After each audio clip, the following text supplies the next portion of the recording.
오늘은 호랑이 풍수 그림 의미에 대해 알아보는 시간입니다. 액막이나 퇴치 목적으로 요즘 호랑이 그림에 대해 물어보시는 분들이 많아 호랑이 그림에 대해 이야기를 해볼까 합니다. 우리가 알고 있는 진정한 호랑이 그림은 불교에서의 산신탱화로 산신신앙을 불교에서 수용한 뒤 산신을 인격화하여 묘사한 불화입니다. 대체로 조선 후기 이후에 그려지기 시작한 것으로 추정되고 있으며 전국 어느 사찰이나 탱화 그림 속에서 자주 볼 수 있는 그림이기도 합니다. 예전 우리의 조상들은 호랑이의 가죽을 그린 호피도와 호랑이를 형상화한 그림 또는 호랑이를 부적처럼 그림으로도 제작하여 사용하였습니다. 그 이유는 호랑이 가죽은 무척 귀하고 값도 비쌌으므로 대신 호피도나 그림을 그려 집안을 장식하였습니다. 여기서 호랑이 그림에 잘못된 풍수적 의미가 부여됐다고 생각됩니다. 그건 호랑이가 가진 용맹성과 신령스러운 신비함이 악귀를 물리쳐 줄 거라는 심리적 방어라 볼 수 있을 것입니다.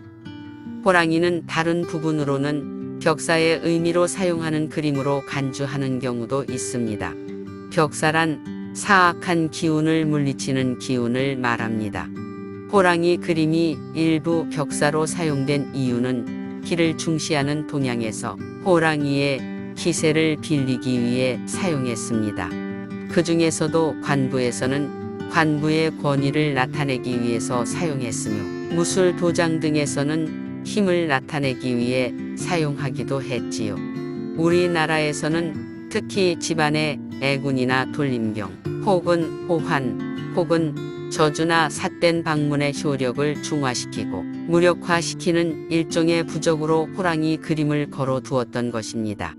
이 부분은 잘못 전파된 무속신앙이라 여겨집니다. 호랑이 그림 중에 신년초 호작도도 사실은 이런 벽사용 부적 그림의 일종이로 그려진 것입니다.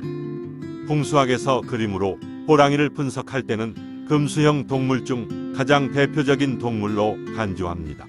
금수형 동물 그림이란 호랑이, 사자, 범, 돼지, 사슴, 소같이 발톱 또는 굽이 있는 동물을 그린 그림을 말합니다. 금수형의 그림을 집이나 사무 공간에 배치하는 것은 풍수적으로 매우 불길하게 여기며 이런 금수형 동물 그림을 걸어두고 사업의 부진을 겪는 경우는 거의 예외가 없다고 합니다.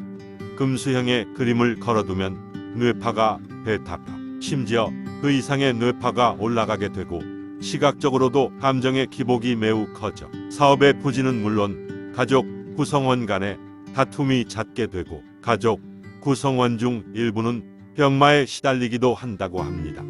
그 밖에도 사무실이나 거주 공간에는 노루, 사슴, 호랑이, 사자, 용, 개 등의 금수형 사진을 걸어두면 인패나 재패를 자초하게 되니 각별히 주의해야 하는 그림입니다.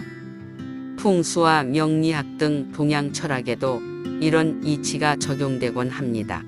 애군을 막기 위해서는 풍수적으로 어떤 불리한 점이 있는지를 알아야 하고 그것에 맞춰 대비책을 세워야 한다고 말하고 있습니다.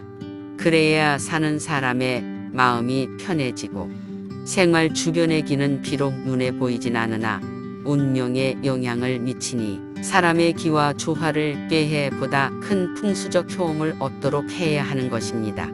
환경이 좋아도 사람과 주변의 기가 서로 충돌하면 효과는 떨어지기 마련입니다. 예를 들어 한 집에 호랑이 그림이 걸려있다고 가정할 때 그 집의 주인은 애군을 막거나 사업의 번창함을 바라며 호랑이 그림을 집안에 걸어놓는 경우가 대부분일 것입니다. 그러나 정면을 향해 입을 벌리고 보효하는 맹수의 그림은 풍수를 떠나 미술 심리학으로 따져보아도 편안한 기분을 느끼게 하기보다는 살아있는 기를 죽이는 즉 사람의 기운을 누르는 공포감을 줄 수 있는 것입니다. 행복하고 화목한 가정에 호랑이 그림이 걸려 있다면 눈에 보이지 않게 치우거나 버리는 걸 권해드립니다. 우리가 호랑이 그림에 대해 단순한 정보만 알고 액막용으로 간주하기에 득을 보려다 독이 들 수도 있다는 것입니다. 우리나라 민화에 자주 등장하는 호랑이는 전통신앙인 무속에선 산신으로 대우합니다. 호랑이는 민간 신앙의 대상이기 때문이고 호랑이 그림을 집에 걸어두면 산신령을 모시고 사는 것으로 해석되기도 합니다. 이는 일반인이 어쩜 가장 조심해야 하는 부분일지도 모릅니다. 혹시나 호랑이 그림이 집에 있거나 호랑이 그림을 구입하려 한다면 절대 구매하거나 있는 것도 바로 처리해라고 권해드립니다. 앞서 세부적으로 호랑이의 상징성을 설명을 듣고도 호랑이 그림을 걸어두고 싶지는 않을 거라 생각합니다. 그림 외에도 호랑이 조각, 호랑이 소품도 좋지 않습니다. 이런 소품도 똑같은 맥락으로 이해하시면 될 듯합니다. 우리가 잘못 알고 있는 것 한 가지는 어릴 적 역사책에서 민화의 소재로 그려진 우스꽝스러운 모습의 호랑이 그림은 실질적으로 상징성이 다르고 해롭지 않습니다. 가장 대표적인 그림 까치와 호랑이 그림에서 호랑이는 본래 호랑이가 아니고 표범을 그린 것입니다. 표범의 표자가 중국식 발음에서 고할보와 같기 때문에 알린다란 뜻을 그림 속에 담은 것입니다. 호랑이와 본질적 의미 자체가 다르답니다. 오늘은 호랑이 그림의 본질적 의미에 대해 상세히 알아보았습니다. 사실 며칠 전 그림을 구매하려고 메일로 상담 신청하신 분 중에 액막용으로 호랑이 그림을 찾으시기에 위와 같이 호랑이 그림의 본질적 의미를 설명드렸습니다. 풍수 그림은 의미를 바르게 알고 사용하시는 게 좋습니다. 풍수 아트 뮤지엄은 앞으로도 풍수에 대한 다양한 정보를 알려드리도록 노력하겠습니다. 소중한 시간 내어 끝까지 시청해주셔서 감사합니다. 오늘도 좋은 하루 되시고 입가에 미소가 가득한 하루 되시면 좋겠습니다.